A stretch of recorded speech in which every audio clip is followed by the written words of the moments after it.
Well, thank you, Chris, and thank you, everybody, for coming today. Before I start, I just want to say a word about our friend Roger Scruton, whose generous spirit is very much with us today.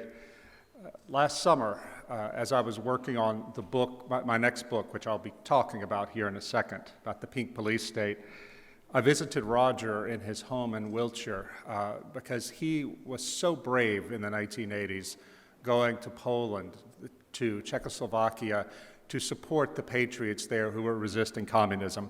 And I talked to Roger about what we're facing today in the West with this, the social justice warriors, political correctness, identity politics, etc.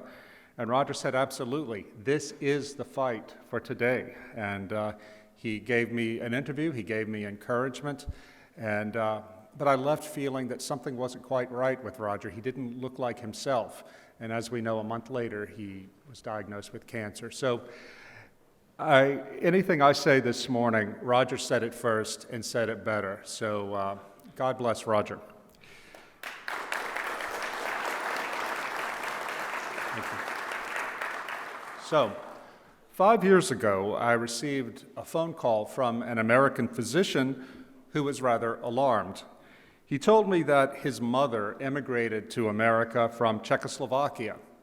When she was young, she served 6 years as a political prisoner because she was part of the underground Catholic resistance to communism. Now, as an old lady living in the U.S. with her son and his wife, she said to her son, "The things I'm seeing in this country today remind me of when communism came to my homeland." She was talking about the growing intolerance, even hysteria, from the left against anything that conflicts with their ideology. I knew that political correctness was a big problem, but this sounded exaggerated to me. Communism? Maybe she's just a frightened old woman, I thought. But over the next 3 or 4 years, I began talking to immigrants from the Soviet bloc, men and women who once lived with communism, but who escaped to the West. I would ask them, what are you seeing today? Is this old Czech woman, is she onto something? Over and over, I heard the same thing. Yes, it is really happening here. We can feel it in our bones. Almost all of them are quite frustrated, even angry, that no American believes them. I understand the skepticism of my countrymen. I was skeptical too when the doctor first called me. Today, though, after interviewing a number of these people and spending much of this past year traveling throughout the former communist countries of the East to interview former dissidents and political prisoners, I am convinced that they're right. Alexander Solzhenitsyn said, quote, "There is always this fallacious belief. It would not be the same here. Such things are impossible. Alas, all the evil of the 20th century is possible everywhere on earth." Close quote. It is not only possible here in the liberal democratic West, but it's taking form right now. People who lived through communist totalitarianism are trying to sound the alarm. They're trying to wake the rest of us up before it is too late. As Marek Benda, a Czech politician who comes from a very brave dissident family in Prague, told me last year, the fight for freedom is always with us. Only one generation divides us from tyranny. The fight against the new totalitarianism is the fight of our generation. It is here, it is now, and it cannot be avoided. Before we go further this morning, let's define our term. What is totalitarianism? In her classic 1951 study, The Origins of Totalitarianism, Hannah Arendt examined both the Nazi and communist movements in an attempt to discern why they appealed to the masses. Totalitarianism makes every aspect of life political. It not only seeks obedience from the people, but attempts to force everyone to welcome their own oppression. We have to internalize the ruling ideology and make it our own. As George Orwell put it, the goal is for everyone to learn to love Big Brother. Many of the conditions that Arendt saw as a seedbed of totalitarianism are present today in our decaying liberal democracies. Here's a short list of the pre-totalitarian signs that we see very strongly in our society and that Hannah Arendt saw in the pre-totalitarian Russia and Germany. Widespread loneliness and social atomization, loss of faith in institutions and hierarchies, a desire to transgress, a rise in the power and the dominance of ideological thinking, the increased use of propaganda, the value of loyalty to a person, to an ideology, more than expertise, and again, the politicization of everything. As I see it, though, we have two basic things that distinguish us from pre-communist Russia and pre-Nazi Germany. First of all, the all-consuming ideology among us is not racist nationalism or Marxism-Leninism, but rather a globalist, victim-focused identity politics, which often calls itself social justice. The revolutionary class is not the German Volk or the international proletariat, but rather the marginalized, the oppressed, the sacred victim. Like Bolshevism, social justice is a utopian political cult. It sounds like a political platform or maybe a therapeutic management system, but the best way to understand it is as a fanatical religion. Second, the technological environment today is vastly different from 100 years ago, when the 20th century's totalitarianisms emerged. The most important difference, as I see it, is that we now render all human life and experience as digital data that is storable, searchable, and that can be exploited by the surveillance state and the surveillance capitalist of Google, Amazon, Facebook, and others. The People's Republic of China, for example, now has the capabilities and the will to surveil and control its own people to a degree that Mao, Stalin, and the totalitarian tyrants of the 20th century could only have dreamed. Here's why many of us have been very slow to appreciate the totalitarian nature of contemporary liberalism. It's because the emerging totalitarianism is not going to be a version of the grim scenario imagined by George Orwell in 1984. Rather, it's going to be more like the alternative dystopia imagined by Aldous Huxley in Brave New World. Orwell imagined a world much like Stalin's Russia, where the state controlled society by fear, by pain, and by terror. By contrast, Huxley imagined a world where the state controlled the masses through managing pleasure and comfort. In our emerging dystopia, Western people will surrender political power to a state and to authorities who promise to protect their therapeutic desires, especially maximizing sexual freedom. It will do this through some version, I believe, of China's social credit system, where one's freedom to move in society and to participate in the economy is decided by an algorithm that rewards or punishes one based on one's belief, one's friends, and so forth. As in Brave New World, the most important values in the new totalitarianism will be safety and well-being. If religious and political liberties threaten either safety or well-being, well, then they will have to be eliminated. This is already happening within universities and other institutions that, in a very Soviet way, are stigmatizing dissent as pathological. And as our host, Yoram Hazony, has written, it seems like the entire country is becoming a university campus.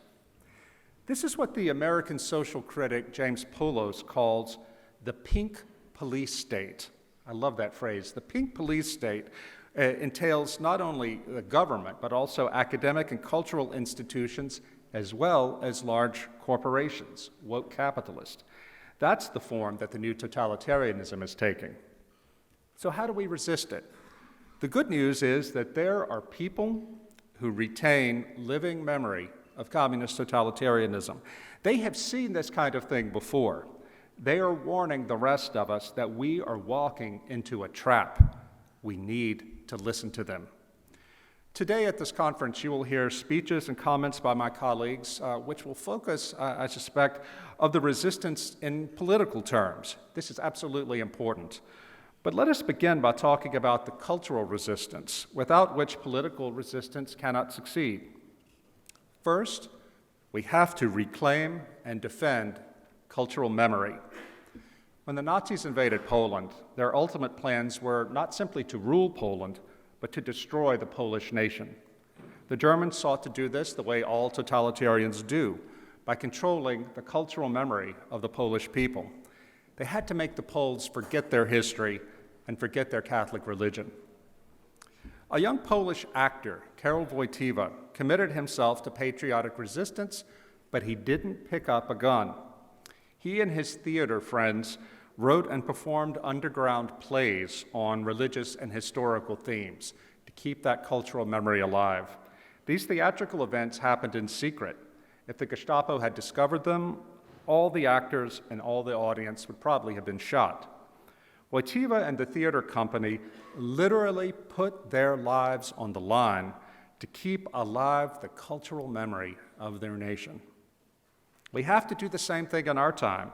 The globalists try to make the nations ashamed of their heritage, in the same way the communists did to the masses that they wish to control. We have to refuse this. We do not have to have this triumphalist myth of a golden age. We only have to look around us with eyes of gratitude for the good and the beautiful things that our ancestors have given to us and defend them as our own. I should add that the ideology of consumer capitalism also tries to sever us, to disconnect us from our past. If we're nothing but individuals defined by our desires, it's easier to sell us things. We of the resistance must declare that some things are not for sale. As John Paul II said, man is not made for the market is made for man. Second, we must establish and defend solidarity. I'm not talking specifically about the Polish trade union. I'm talking about something more intimate, the bonds among small groups of people. In every post-communist country I visited, I heard the same thing from former dissidents, that the strong bonds of solidarity with others gave them the courage to fight back. Last year, I stood in a secret underground room in suburban Bratislava, where Catholic samizdat was printed for a decade. My guide was Jan Simulczyk, a historian who, in the 1980s, was part of the Catholic underground that distributed that samizdat. He told me that, like everybody else in the movement, he was afraid. But the camaraderie his friends in his underground cell gave him the courage to resist. Dr. Václav Benda, a hero of the Czech resistance, worked to bring the Czech people together face to face to remind them that they were actually a people. The state had demoralized the masses by making them feel isolated, besieged, and alone. As Dr. Benda saw, the simple act of rebuilding social solidarity by getting people together for any reason at all, face to face, that was counter-revolutionary. In our time, the state does not force us to choose loneliness and isolation behind a glowing screen. We're doing this to ourselves. We can fight back by rebuilding the bonds of community in practical ways where we live. Third, we must strengthen our religion. I don't simply mean that we have to go to church more. Rather, we have to be far more radical than that. In my book, The Benedict Option, I write about St. Benedict of Nursia, the 6th century Christian who responded to the collapse of the Roman imperial order by creating a parallel society dedicated to disciplined prayer and service to God. Over the next few centuries, the Benedictine monks and nuns played an absolutely key role in civilizing barbarian Europe. It began, though, with St. Benedict developing a Christian way of life that was resilient in the face of extraordinary stresses of the early medieval period. This past Sunday, a couple days ago, I made a pilgrimage to the cave in Subiaco where Benedict lived alone for 3 years as a hermit, praying and fasting and seeking the will of God. From that little hole in the side of a lonely mountain an hour outside of Rome grew a seed of faith that over the next centuries would rebuild Western civilization. If you feel powerless and despairing today, go to Subiaco and see what God can do with a single man who puts the search for him above everything else. We now live in a post-Christian civilization. Right now, while there is time, Christians at the local level must commit ourselves to creating new ways of living out old truths. Every one of the anti-communist dissidents I interviewed were and are strongly believing Christians. Pavel Skibinski, a biographer of John Paul II, told me that humanity is like a kite. As long as a kite is connected to the earth by a string, it can fly very high. But if the line is cut, the kite falls to the ground. We are the kite. The line is our connection to God. Without the God of the Bible, we will not be able to resist both the coming totalitarianism or the parallel temptation to embrace forms of resistance that are evil. Here's what I mean. In 1939, the English poet W.H. Auden was living in Manhattan. He went to see a movie in a part of the city where lots of German immigrants lived. As a newsreel came on describing the Nazi invasion of Poland, German-speaking members of the audience leaped to their feet and began shouting, "Kill them! Kill them!" Auden was deeply shocked by the nakedness of the evil, the unashamed evil displayed by these Nazi sympathizers in New York City. And Auden understood that mere humanism would not be enough to defeat that kind of passion. After this dark epiphany, Auden returned to the church. Finally, we have to do the most counter-revolutionary thing of all, embrace the value of suffering. This strikes at the heart of the pink police state and its therapeutic totalitarianism. If you're not willing to suffer the loss of social status, if you're not willing to suffer even the loss of a job, if you're not willing to suffer the loss of freedom, and if it should come to it, even the loss of your life for the sake of the truth, then you have already, in some sense, surrendered to evil. This is the lesson that we learned from the anti-communist resistance.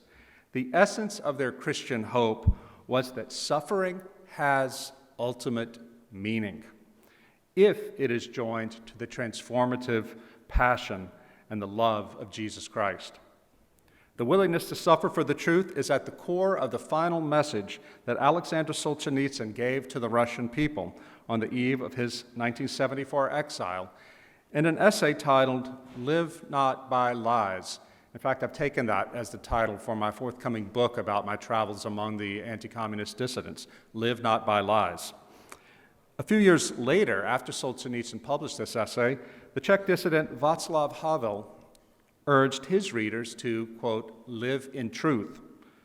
Havel told a fable about a greengrocer who has the sign, "Workers of the World Unite," in his shop window, not because he believes the slogan, but because he doesn't want trouble from the communist government. One day, in Havel's fable, the greengrocer removes the sign from his window because he wishes to live in truth. He doesn't want to have to speak the official lie. And the greengrocer, will suffer for it, says Havel. He might lose his business. He won't be able to travel. His children might not get into universities. The pain will be real. But his act will have ultimate value. The humble greengrocer will have shown by this simple act of resistance that it is possible to refuse to conform to the official lies, that it is possible to live in truth if you're willing to accept the suffering that comes with that act of conscience. So the life of Václav Havel, the first president of a free Czechoslovakia, and the other anti-communist dissidents shows that those who are willing to suffer for the truth might, in the end, triumph. Interestingly enough, very few of the dissidents expected communism to end in their lifetime. They resisted communism because that was the right thing to do. Well, what about us? What will we do in our time and in our place to resist the coming totalitarianism? The pink police state is kindlier than its totalitarian predecessors, but in its ideology of globalist homogenization and technological reach, it is no less a threat to the existence of religion, of families, of tradition, and of peoples. Yes, we must fight it politically when we can, but we must also fight it inside ourselves. I want to close by telling you about a hidden hero who deserves to be rediscovered today. In 1943, a Croatian Jesuit named Father Tomislav Plagayan was organizing Catholic anti-Nazi resistance in his home country. When he learned that the Gestapo was going to arrest him, the priest fled to his mother's country, Czechoslovakia. He adapted his mother's last name, Kolakovic, and began to organize Catholic anti-communist resistance. Father Kolakovic was an anti-totalitarian, whether it was totalitarianism of the right or the left, he was committed to fighting it. So why did he organize anti-communist resistance in 1943? Because Father Kolakovic knew that the Germans were going to lose the war. But as he told the young Slovak Catholics who gathered around him, communism was ultimately going to come to power in their country. And that, he prophesied, would mean horrible persecution for the church. So Father Kolakovic did not just sit around waiting for it to happen. Instead, he organized cells all around the country, groups of young Catholics who gathered to pray, to study the Bible, and to hear lectures. They also learned the arts of resistance, for example, how to survive an interrogation. They established resistance networks all around the Slovak part of the nation. When the communist dictatorship installed itself in 1948, Father Kolakovic's network, called The Family, was ready. The Family became the backbone of the underground church in Slovakia, which was the chief source of anti-communist resistance in that part of the country. Today, we await a new Father Tomislav Kolakovic, a visionary who can read the signs of the times and who can build the ways of life and the social networks capable of mounting resistance to the coming evil. My friends, one way to define hope is the marriage of memory to desire. If we can remember what we once had, and if we desire to have it again, then we have something to hope for, something to work for. There's no better place than Rome to ponder the cultural memory of our common civilization. From St. Benedict's cave in Subiaco to Wojtyła's hidden theater under the Nazi occupation, to the underground Samizdat room in communist-controlled Bratislava, these places and these people and these events are all part of our cultural memory. Let these memories shape our desires for God, for truth, for liberty, and for home. And may they give birth to the joy of resistance. Thank you.